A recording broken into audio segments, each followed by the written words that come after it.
मैं अपनी आंखें पर्वतों की ओर उठाऊंगा, मुझे सहायता कहाँ से आएगी। इस आकाश और पृथ्वी का सृष्टि करने वाला, इस आकाश और पृथ्वी को बनाने वाला यहोवा की ओर से आती है।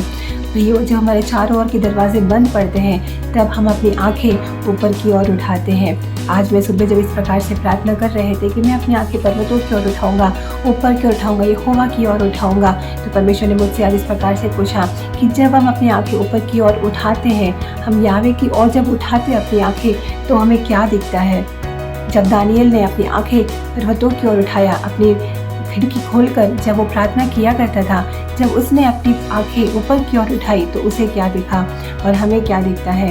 प्रियो, जब अपनी आंखें हम ऊपर की ओर उठाते हैं, जब परमेश्वर की ओर उठाते हैं, तो हमें अपनी परेशानी नहीं दिखनी चाहिए, परमेश्वर के सामर्थ्य को हमें देखना चाहिए। पिछली बार मैंने कहा कि हम परमेश्वर की खोज करें, सीक टू द लॉर्ड। हम देख सकते हैं दानियल चैप्टर 9 वर्स 2 में, He was seeking Lord by prayer and fasting। वो परमेश्वर को कैसे खोज रहा था, प्रार्थना और उपवास में खोज रहा था।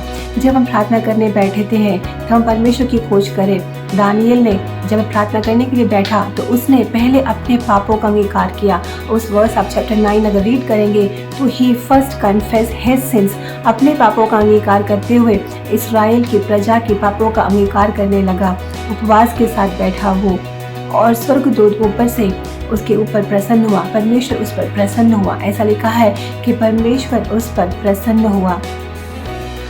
प्रियो, जब हम इस प्रकार से प्रार्थना करें कि परमेश्वर हमसे प्रसन्न हो, पिछले दिन मैंने कहा जब परमेश्वर को प्रसन्न होता है, जब परमेश्वर की मर्जी होती है तो परमेश्वर हमें डिसिप्लिन करता है। जब परमेश्वर हम पर प्रसन्न होती है, जब हमारी मिट्टी हम जब जोता जाता है, जब दानियल ने इस प्रकार से किया। प्रियो, आज हम भी यदि परमेश्वर को प्रसन्न करने वाली प्रार्थना करें, परमेश्वर की कब परमेश्वर प्रसन्न होता है, जब हम परमेश्वर को जानने लगते हैं। दानियल ने इस प्रकार से प्रार्थना किया, हे परमेश्वर, तू सामर्थी और भाई योग्य परमेश्वर है।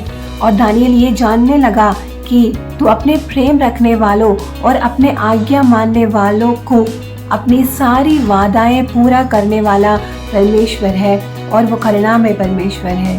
प्रियो, जब हम प्रार्थना करते हैं तो हम ये जानकर प्रार्थना करें कि वो सामर्थी और भाइयों की परमेश्वर है और उससे प्रेम रखने वाले और उससे आज्ञा मानने वालों को वो अपने वादों को पूरा करने वाला परमेश्वर है। आपके जीवन परमेश्वर ने जो कुछ भी वादे किए हैं वो उसे पूरा करने के लिए सामर्थ है। बस इतना ही कि जब हम प्रार्थना करें तो हम परमेश्वर के सामर्थ्य को समझ के प्रार्थना करें और परमेश्वर हमसे प्रसन्न होगा और वो हमें उत्तर देने के लिए अपने स्वर्गदूतों को हमारे पास भेजेगा। God bless you all.